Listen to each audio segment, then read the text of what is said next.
కెనడాలో న్యూ బ్రాంటన్లో ఒక Indian restaurant బయట 3000 మంది కిలోమీటర్ దూరం వరకు ఓ లైన్ కట్టి నిలబడ్డారు. ఓహో ఈడ బిర్యానీ బటర్ చికెన్ చాలా బాగుంటుందేమో అందుకే వచ్చారేమో అనుకుంటారేమో. కాదు, మీరు బాగా గమనిస్తే వాళ్ళందరి చేతిలో ఒక పేపర్ ఉంది. ఓహో ఆ రెసిపీ రాసుకోనికి వచ్చిర్రేమో అనుకుంటారేమో.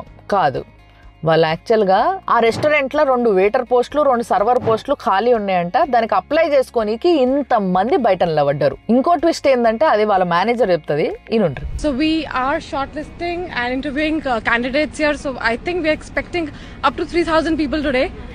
And tomorrow the interview is going to happen for 2 days. విన్నారు కదా, ఇవాళ 3000 మంది, రేపు కూడా 3000 మందివి ఇంటర్వ్యూలు షెడ్యూల్ అయి ఉన్నాయంట. అది కూడా ఈ 4 జాబులకి 6000 మంది 4 జాబుల కోసం ఇంత పెద్ద లైన్ పెట్టి నిలబడ్డారాడ. 20-30 లక్షలు ఖర్చు పెట్టుకొని ఎంఎస్లు చేసి వీళ్ళు ఈ జాబ్ కోసం బయట నిలబడ్డారంటే చూడుండ్రి కథ ఎట్లుందో జాబులకి. ఆ లైన్లో నిలబడ్డ అమ్మాయి ఏమంటుందో సరే నుండ్రి. It's so bad. It's like everyone is looking for a job and no one is getting job properly. So many of my friends don't have job right now and they have been here from 2 years or 3 years. 2 ఏళ్ల కిందటనే course అయిపోయింది, అయినా కూడా job లేకుండా ఖాళీగానే ఉన్నారు. ఏవో part టైంలు చేసుకుంటా ఉన్నారంట. ఆమె వాళ్ళ ఫ్రెండ్ ఈడ ఓపెనింగ్స్ ఉన్నాయని వినంగానే వచ్చి నిలబడ్డారట.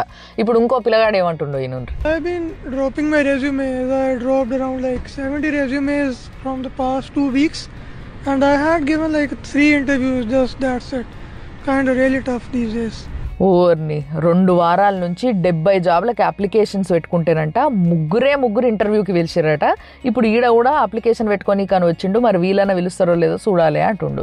నిరుద్యోగ సమస్య అనేది ఎప్పుడు ఇండియాలోనే ఉంది అనేసి మనం ఊక అనుకుంటాం కదా, కానీ కెనడాలో కూడా ఇప్పుడు నిరుద్యోగ సమస్యనే ఉంది. 7.1% నిరుద్యోగులు ఉన్నారంట ఆడ.